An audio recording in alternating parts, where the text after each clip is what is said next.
These problems are asking you to find the horizontal asymptote. And for that, we take a look back at the three different cases that we look at when we're talking about horizontal asymptotes. We're actually looking at the degree of the numerator versus the degree of the denominator. If they happen to be the same degree, then the horizontal asymptote is y equals the leading coefficient over the leading coefficient of the numerator versus the denominator. If the degree in the denominator is bigger, that means your fraction, when you're plugging in values bigger and bigger for x, is ultimately going to go to 0. And so our horizontal asymptote is y equals 0.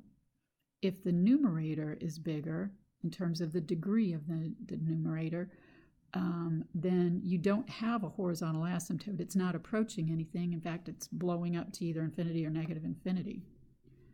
So for our first example here, if I rewrite this in descending powers of x, in other words, put the negative 3x first, take the number and the sign, plus 25,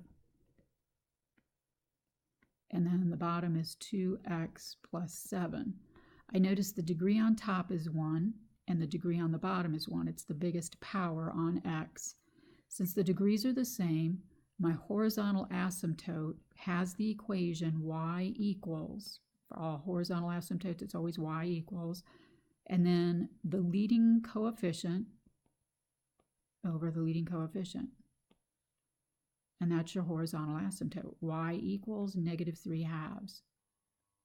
For the second equation, or second function, notice I have our numerators in descending powers of x, our denominators in descending powers of x, and I look at the power on the numerator, it's degree 1. The degree of the denominator is degree 2. It's the biggest power in the polynomial. So on this one, the degree on the bottom is bigger. The degree on in the denominator is bigger than the numerator. Then we automatically have a horizontal asymptote with the equation y equals 0.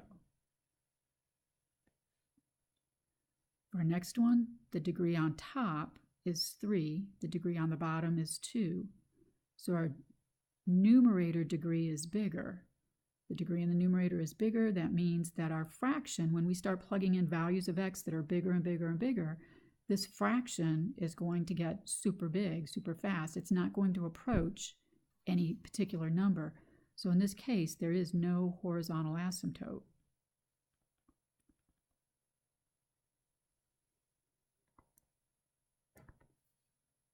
For our last one, it's in descending powers of x, and so is the denominator. So I look at the degree on top is 2, and the degree on the bottom, that polynomial, is also 2. They're the same. So if they're the same, I look at the leading coefficient. In this case, it wasn't written in there, but I can squeeze in the number 1, and the leading coefficient of the denominator is 2. So that's our horizontal asymptote, y equals 1/2. So it's basically knowing these three cases. If it's the same, it's the leading coefficient over itself, or leading coefficient rather. If the degree on the bottom is bigger, the horizontal asymptote is automatically y equals 0. And if the degree in the numerator is bigger than the denominator, you have no horizontal asymptote.